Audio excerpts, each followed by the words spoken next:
Si tu m'as donné ta vie, je te donne la mienne. Dans le froid de la nuit, mon cœur t'appartient. Et quand la tristesse arrive, je sais tu es là, toujours près de moi. Bon jeudi, bienvenue à votre émission La Victoire de l'amour. J'espère que vous allez bien ce matin. Comme à toutes les semaines, tous les jeudis, on rejoint notre amie Marcia et l'homélie avec l'abbé Donald Thompson.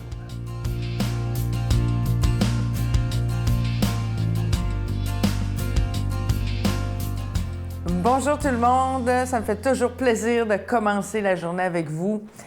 Vous savez, il y a quelque chose que l'on fait et qu'on ne devrait pas faire. On cherche à l'extérieur de nous, on cherche l'approbation de tout un chacun. Ça commence quand on est petit, hein, mais ça c'est bien normal, on cherche l'approbation de nos parents, on veut qu'ils nous trouvent les meilleurs, on veut qu'ils soient fiers de nous. Puis ensuite, on grandit et on cherche l'approbation de nos amis adolescents au secondaire. Ensuite, jeunes adultes, on peut chercher l'approbation de nos amoureux, de nos amoureuses. Ensuite, nos enfants, nos parents, on continue toujours à vouloir avoir ce regard sur nous qui nous dit « T'es vraiment bonne, t'es capable, je t'encourage, continue ». Jusque-là, c'est bien normal. Vous pouvez me dire « Ben oui, mais qu'est-ce qu'il y a de mal à chercher l'approbation des autres? » C'est pas que c'est mal, mais il y a quelque chose qu'on oublie dans tout ça, c'est que la première personne de qui on devrait chercher l'approbation, la première personne là, de qui on devrait avoir besoin là, de se faire dire « T'es correct, t'es capable, t'es bonne, t'es bon, tu es une bonne personne, tu es une personne qui a de la valeur », bien, ce serait nous. C'est nous qui devrions en tête-à-tête avec nous, recevoir ça de nous-mêmes. Ça peut avoir l'air drôle, ce que je vous dis là, parce qu'on ne se fait pas dire ça souvent. Ça peut même avoir l'air d'être un acte d'égoïsme, de vouloir se valider soi-même, mais c'est pas du tout ça. C'est même le contraire. C'est d'arriver dans cet espace intérieur-là où on se ressent comme étant une personne de grande valeur. On s'aime, mais pas s'aimer dans le sens « je suis la meilleure, je suis le meilleur », mais ressentir qu'on a quelque chose à faire sur cette terre. Ressentir qu'on est quelqu'un qui fait une différence dans la vie des autres. Mais pour ça, il faut cesser d'être comme toujours en manque et dépendante de l'approbation des autres. Savez-vous comment j'ai réglé ça? Ça faisait longtemps, moi, que je voulais faire ça et je l'ai fait dernièrement. Je vous en ai pas parlé avant parce que c'est tout nouveau. Je suis allée dans un magasin de trucs de bureau et je me suis fait faire une étampe spéciale. C'est écrit « Approuvé par Marcia ». Et je l'ai fait faire un graphisme dans un cœur. Et souvent, j'étampe ceci. C'est écrit « Approuvé par Marcia » pour me rappeler que mes projets de vie, mes relations, mes journées, eh bien, elles doivent être approuvées par une seule personne avant de l'être par les autres. Et c'est moi-même. C'est une petite étampe comme ça, mais moi, ça me rappelle l'importance de. Puis je vous souhaite de ressentir cette importance-là, peut-être pas au point d'aller vous faire fabriquer une étampe, mais étampez-vous ce message-là sur le cœur de savoir que vous êtes la personne la plus importante de votre vie. Notre Père qui es aux cieux, que ton nom soit sanctifié, que ton règne vienne, que ta volonté soit faite sur la terre comme au ciel. Donne-nous aujourd'hui notre pain de ce jour. Pardonne-nous nos offenses comme nous pardonnons à ceux qui nous ont offensés. Ne nous laisse pas entrer en tentation, mais délivre-nous du mal, car c'est à toi qu'appartient le règne, la puissance et la gloire pour les siècles des siècles. Amen. Mon Père, je m'abandonne à toi. Fais de moi ce qu'il te plaira. Quoi que tu fasses de moi, je te remercie. Je suis prête à tout, j'accepte tout, pourvu que ta volonté se fasse en moi, en toutes les créatures. Je ne désire rien d'autre, mon Dieu. Je remets mon âme entre tes mains. Je te la donne, mon Dieu, avec tout l'amour de mon cœur, parce que je t'aime, et que ce m'est un besoin d'amour de me donner, de me remettre entre tes mains, sans mesure, avec une infinie confiance, car tu es mon Père.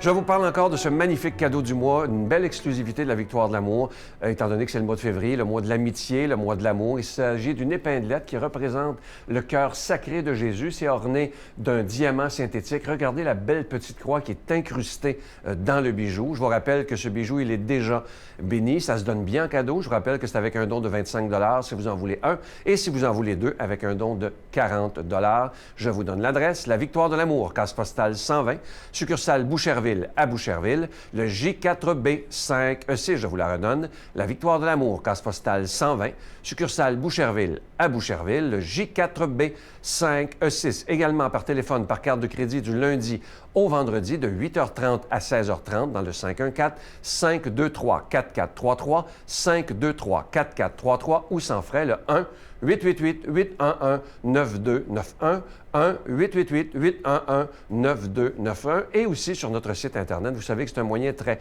rapide, sécuritaire et efficace de faire votre don.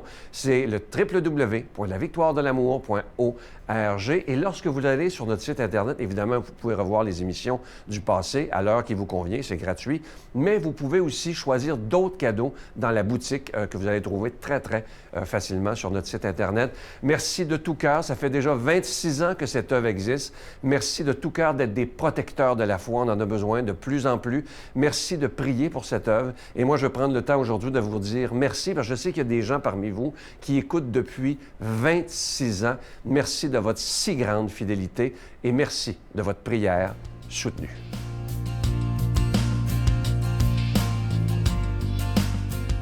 Mon Dieu, donnez-moi la sérénité d'accepter les choses que je ne peux changer, le courage de changer les choses que je peux et la sagesse d'en connaître la différence. Amen.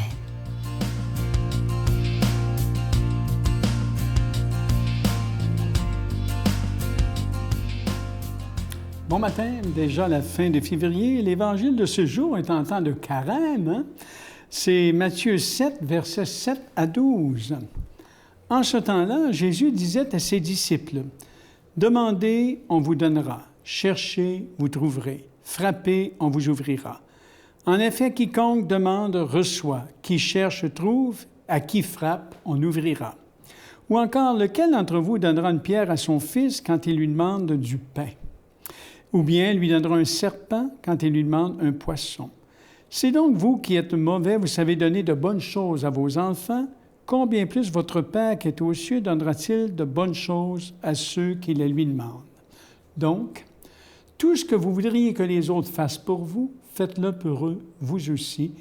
Voilà ce que disent la loi et les prophètes. Alors, je trouve que ce matin, ce sont des paroles réconfortantes pour nous qui nous tournons souvent vers Dieu pour le prier.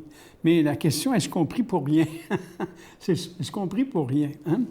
Le Christ nous assure que nos prières ne sont pas vaines, puisque Dieu est un Père meilleur que tous les pères et toutes les mères, hein, qu'il répond à nos demandes. C'est ce que, si j'actualise un peu l'Évangile, c'est ça. Hein? Si nous sommes constants, opiniâtres, persévérants dans nos prières, nous serons exaucés. C'est bien ce que le Christ affirme, hein? Le ressuscité affirme. Nous savons pourtant que tout ne se passe pas ainsi. Hein? Combien de fois avons-nous demandé sans qu'on nous donne? Chercher sans trouver? Frapper sans qu'on nous ouvre? Hein? Nous connaissons tous des gens très sincères et de grande foi, et c'est peut-être notre cas, qui ont, durant des années, imploré le Seigneur sur tel et tel aspect et n'ont pas été exaucés. Ils demandaient la guérison d'un être cher ou de la leur. Ils priaient pour qu'une personne aimée trouve le bon chemin, hein? Et rien n'a changé. Est-ce à dire que tout ce monde-là ont prié pour rien? Est-ce à dire que le Christ est allé, je dirais, un peu fort quand il affirme que quiconque demande reçoit? Est-ce à dire qu'il aurait fait des promesses qu'il peut même pas tenir? C'est une bonne question, hein? Bonne question. Nous savons bien que ce n'est pas le cas. Si nous prenons soin de ne pas isoler les paroles de Jésus les unes des autres, mais de les éclairer les unes par les autres. Hein? Or, on peut résumer en 3 points l'enseignement de Jésus sur la prière ce matin. Il nous dit d'abord que chaque fois que nous nous tournons vers son Père nous entend, nous écoute et nous répond. Il ne reste pas indifférent à nos demandes. Et le texte de Matthieu, l'extrait que je viens de vous lire dans Matthieu, que nous avons proclamé, est très, très clair sur ce premier point. Hein, il le met en relief. Jésus affirme ensuite que Dieu ne répond pas toujours à nos demandes en nous donnant nécessairement ce que nous demandons, ce que nous requérons. Il répond en nous donnant de bonnes choses, hein? Mais pas nécessairement ce que nous demandons. Parce que c'est pas sûr, des fois, ce que nous demandons, c'est ce qui est meilleur pour nous. Voyez-vous? C'est là qu'il prend l'exemple. Hein? Vous qui êtes à la toute... Si donc vous êtes mauvais, hein? Lequel d'entre vous donnera une pierre à son fils qui lui demande du pain? Bon, si donc vous êtes mauvais, vous savez donner de bonnes choses. Combien plus votre Père céleste, voyez-vous? Il sait souvent mieux que nous ce qui est bon pour nous. Ça, c'est important aussi qu'on prenne conscience de ça. Et Jésus nous dit enfin qu'une seule prière est toujours exaucée, celle où l'on dit, et vous reconnaissez cette prière qui nous a légué en héritage, « Seigneur, que ta volonté soit faite ». Il suffit, je dirais, d'oublier ce dernier point pour s'imaginer qu'on prie pour rien. Voyez-vous? « Seigneur, que ta volonté soit faite ». Les gens me demandaient l'autre jour, comment fait-on la volonté de Dieu? Seigneur, que ta volonté soit faite. Mais ce qui est beau dans le christianisme, c'est quand on regarde Jésus dans son agir, dans ses actions et toutes ses paroles, et qu'on a tué cet homme-là et que Dieu l'a ressuscité entre les morts, eh bien, pour nous, aujourd'hui, faire la volonté de Dieu, c'est agir à la manière de Jésus. La volonté de Dieu s'est exprimée entièrement dans ce qu'on appelle la geste, toutes les paroles et les actions de Jésus de Nazareth qu'il a fait Christ et Seigneur. Alors, dans nos prières, là, ce qui est important, gardez notre Père, que ta volonté soit faite. Alors, nous savons, Jésus a trouvé Dieu comme un Père, un bon Père. Alors, soyons pas inquiets. Dans nos prières, c'est le cœur de retenir ces 3 points que je viens de vous mentionner. Et c'est la grâce que je vous souhaite dans vos prières. Retenez ça, que ta volonté soit faite. Et je demande aujourd'hui qu'il vous bénisse, qu'il vous comble de sa paix, de son amour, hein, et qu'il réponde aussi pour votre bien à vos demandes. Le Père, le Fils et le Saint-Esprit. Amen. Bonne journée. Je vous salue Marie, pleine de grâce. Le Seigneur est avec vous. Vous êtes bénie entre toutes les femmes, et Jésus, le fruit de vos entrailles, est béni. Sainte Marie, Mère de Dieu, priez pour nous pauvres pécheurs, maintenant et à l'heure de notre mort. Amen.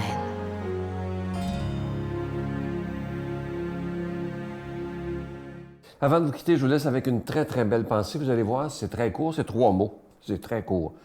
Prie, crois et agis. Et ça, le dernier mot est tellement important. Agir. Il y a des gens qui prient et qui attendent. Ils disent, le Seigneur va tout faire à ma place. Un instant, là. Oui, il faut prier, il faut croire et il faut agir. Si on agit, le Seigneur mettra les bonnes personnes, les bons événements pour que notre prière soit exaucée. Mais si on reste assis chez nous en disant, bon, le Seigneur va tout régler ça, non, il faut prier, croire et agir. À demain. J'ai hâte de vous retrouver. Bonne journée. C'est sûr que quand on commence à toucher à la drogue, qu'on va dans le monde de nuit, qu'on commence à toucher à tout ça, puis qu'on a la foi, même si j'ai floché Dieu, comme on dit, il est quand même présent, il est quand même là. Je le repoussais, c'était clair que je le repoussais. Parfois, il fallait que je lutte, là, parce que je me sentais bizarre en dedans. Des fois, même, je suis en train de prendre la drogue ou peu importe ce que je faisais.